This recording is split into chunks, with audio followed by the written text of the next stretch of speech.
जय श्री हरि। आज हम सुनने जा रहे हैं वह कथा जिसने भगवान विष्णु को भी मानव जन्म और विरह दुख भोगने का बाध्य कर दिया, भृगु ऋषि की। आइए सुनते हैं धर्म, तप और प्रेम की वह दिव्य कथा। प्राचीन काल में एक बार देवों तथा महान ऋषियों में यह प्रश्न उठा, त्रिलोक में सर्वश्रेष्ठ देव कौन है? ब्रह्मा, विष्णु या महेश? किसका पूजन सर्वोच्च है और किसे जगत प्रथम प्रणाम करे? सभा में मौन छा गया। हर और चिंतन, मनन और गंभीरता थी। आखिर निर्णय हुआ। इसका उत्तर केवल कोई महान तपस्वी, निष्पक्ष ऋषि ही बता सकते हैं।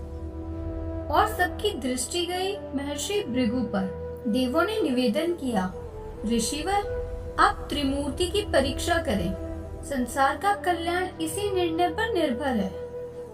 भृगु ने गंभीरता से सिर झुकाया। उनकी आंखों में तप का तेज था और जिम्मेदारी का भार।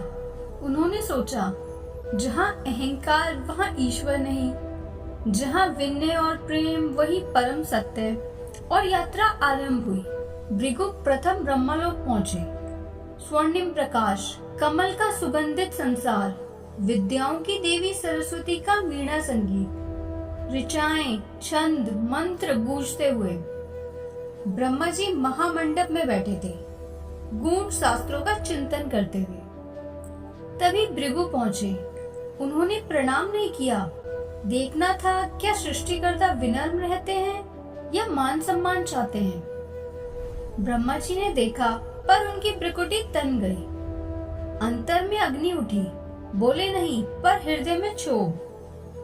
सरस्वती जी ने संकेत से शांत किया। मौन थे, पर भीतर तूफान। भृगु ने मन ही मन कहा, जहाँ सम्मान की अपेक्षा हो वहाँ सर्वश्रेष्ठता नहीं।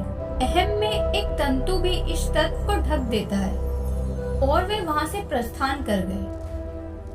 फिर ऋषि भृगु कैलाश पहुँचे। गूंजती डमरू की ध्वनि, गणों का जय घोष, महादेव महादेव।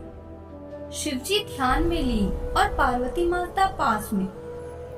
भृगु पहुंचे, पर न प्रणाम किया न अभिवादन। शिवजी ने नेत्र खोले।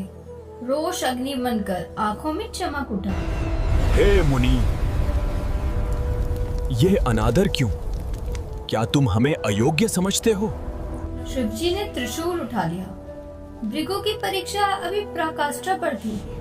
तभी माता पार्वती ने हाथ रोका। नाथ, क्रोध त्यागिए, ये तपस्वी हैं, इनका भाव समझिए।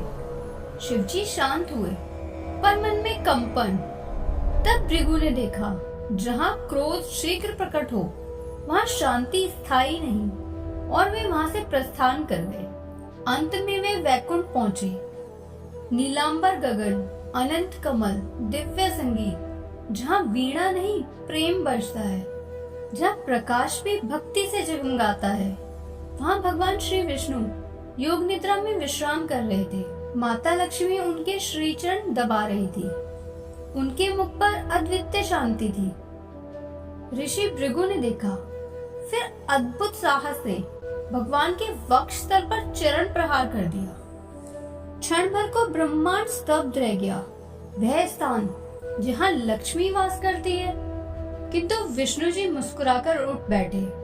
आंखों में प्रेम, तथ्य में दया और स्वर में करुणा। ऋषिवर, आपके कोमल चरणों को कष्ट तो नहीं पहुंचा? मेरा वक्ष कठोर है। आइए बैठिए, मैं आपके चरण दबाऊं। और भगवान ने सच में उनके पांव अपनी हथेलियों में ले लिए। ये विनम्रता नहीं, ये ईश्वरता थी।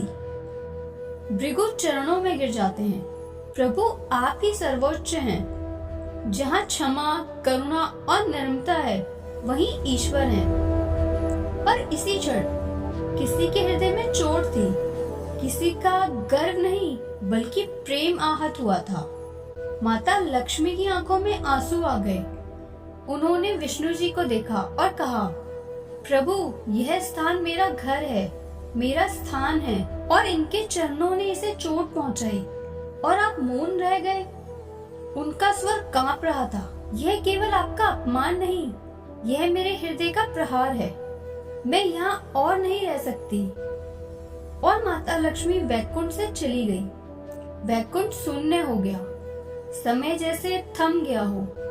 विष्णु जी मौन, ना कोई शिकायत ना क्रोध, बस विरह। नारायण ने आंखें बंद की। उनके प्रेम का अर्धभाग चला गया था। वे बोले, जहाँ मेरी लक्ष्मी नहीं वहाँ मेरा वैकुंठ भी नहीं।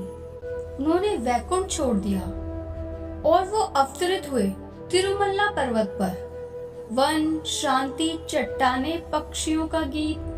प्रभु ने गुफा में ध्यान लगाया। स्मृति में केवल एक ही नाम, लक्ष्मी लक्ष्मी। यह पर्वत वराह स्वामी का था। उन्होंने कहा, प्रभु आप मेरे स्वामी हैं। यह धरती, यह पर्वत आपका है, किंतु एक विनती है, यहाँ आने वाले भक्त पहले मेरा दर्शन करें। तब विष्णु जी ने नम्रता से कहा, तथास्तु, भक्तों का नियम तुम्हारे नाम से होगा। आज भी यही परंपरा है, पहले वराह स्वामी फिर बालाजी।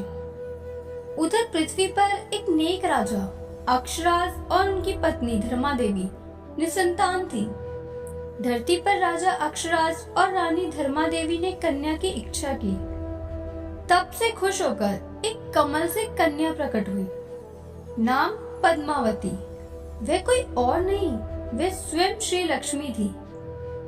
वे पली खिली, हर कदम पर करुणा थी, भक्ति थी और सौंदर्य था।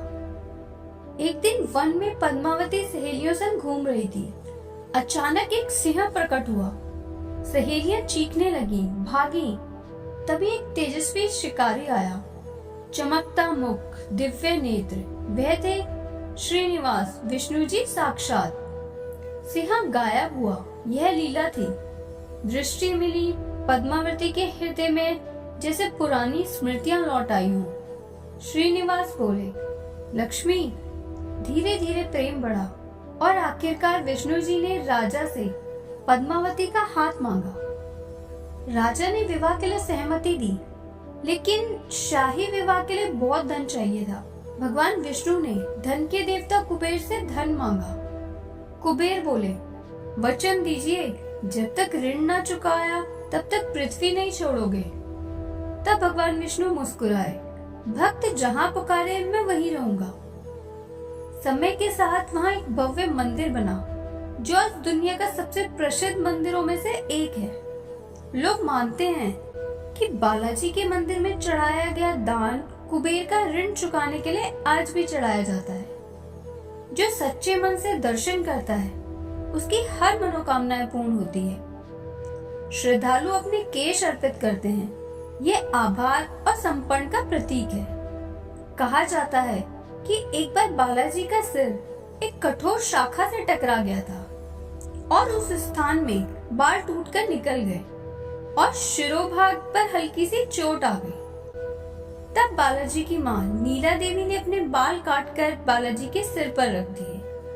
तभी से केशदान की परंपरा शुरू हुई। यह कथा सिर्फ एक पौराणिक कहानी नहीं, बल्कि ये हमें सिखाती है विनम्रता कितनी महान होती है, जैसे भगवान विष्णु ने दिखाई।